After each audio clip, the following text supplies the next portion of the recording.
Preview. What is up, guys? So today we're here to talk about how to quit being so self-conscious. And this is something I struggled with for so freaking long, like so long. And I think when who I'm talking to, because you guys resonate so much with this perfectionist, always chasing the perfect body, perfect everything, right? It's like we're searching and we're searching and we're searching. Nothing's ever good enough. And so when that happens, that's when a lot of self-criticism comes in and a lot of negative self-talk happens. And when that happens, we are just really self-conscious and like paranoid about everything all the time. And I'm saying but that's a lot of my experience, and that's a lot of what I hear from my clients too. It's this like self-judgment that just doesn't stop. I wanted to give you guys some tips on how to kind of handle this, because I know that when I was so like that and I was like living in that just place of like self-judgment, I was just like so consumed by it all the time. I'd go out and I'd be paranoid that everyone was staring at me, and then I'd think like, what are they thinking about me? Is there something wrong on my body? Like, what are they seeing that I'm not seeing, that I haven't fixed yet? Like, that's literally what my thoughts were. So I wanted to give you 4 tips. And the first one is to really remind you that hurt people hurt people. And that is like, there's so much truth in that, because a lot of times when we have a lot of self-judgment, like the judgment that I just explained, that's usually projected outwards. And for me, I never really directed it outwards. It was very much directed inwards. But for a lot of people, those insecurities manifest in hurting and projecting that onto others rather than really feeling it themselves. So that's a lot of where when we're so self-conscious and you feel those people looking at you or whatever it is, remind yourself, like, if there is something that I have to say, hurt people, and it's because of their own insecurity. The second thing that I wanted to say is that, does it really freaking matter?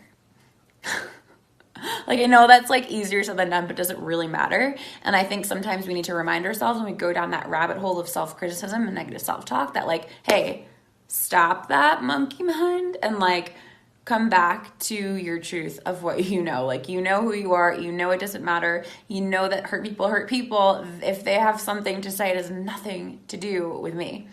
And the third thing, which I really love to do, and I've really started doing this in the last like 6 months, is if ever those thoughts come in my head, like sometimes, I'll be at the gym and I'm like, I'll see someone watching, and then I'm like, what are they thinking? And I go through those steps and I check myself, but there's still this part of me that's like, I'm gonna take it a little bit further. And what I do when I have that thought is I'm just gonna approach them, and I'll usually go up to them every time and introduce myself and be like, hey, I'm Julianne, and most of the time, they're females that are like competitors, or they're other girls that are in the gym that are competitive. And so I see, there's like these passive aggressive like stares. And so I know that's where a lot of that self-criticism and self-consciousness comes from. And so a big way to just like pop that bubble or that fear that you're feeling is to approach the situation head freaking first. And so let me just tell you, since I started implementing this, it's like changed everything, because it literally just relieves, like it just melts all of that away, because they're never staring at you. And if they are, it's pretty much always going to be for a good thing.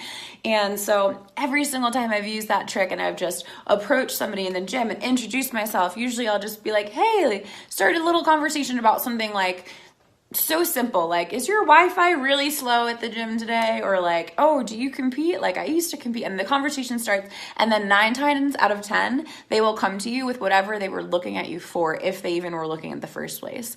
So I mean, like, my tattoos are usually what people will stare at, but they'll be like, oh, cool tattoos, or, oh, you do look like you compete. And it's something that's like almost empowering. And I love how when we really face that head on, we're rewarded with the truth. And if we stay in our heads, then we just go down the rabbit hole. And the last one is to reflect and really remember who you are. Like I just said on that third tip, at the end of it, it was like, come back to the truth of who you are. You know who you are at the end of the day. like really, really deep in there, you know. And if that's really, really hard to find, I feel for you too. And that's the personal development, growth, mindset work that is so important to do to help alleviate that. Because a lot of what drove me to the extremes, to the chasing, to the never kind of happiness, because I was just never good enough, was because I never thought I was worthy. And it didn't matter what I did or what I looked like or what I accomplished, it was not ever going to be enough, because my belief system really believed that I was just not worthy. And so it wasn't until I shifted that belief system that I felt good enough, that I felt like my success was enough. And that's not to say that I'm where I want to be, but I'm happy and fulfilled in where I am, knowing that I'm moving forward. And so if you are somebody that struggles with a lot of this and resonates with a lot of what I'm saying to you, BBM is my signature one-on-one coaching program, Balanced Body Method, and that's a lot of what we focus on. It's 16 weeks to find balance, food freedom, and body confidence, to really get rid of that food anxiety, to get rid of that body obsession, and to really find the freedom that you are yearning for and chasing so much. And finding that balance doesn't have to be in a restricted way. If you are ready to get out of that yo-yo dieting cycle, BBM is for you. BBM gets you to where you need to be, going through mind, body, soul to get there, but in a really healthy, holistic, unique way that works for you while solving your gut and your hormones in a body that you absolutely love. So if you're interested, you know where to find me. Send me a message. And thank you guys for tuning into this video, and I'll catch you in the next one.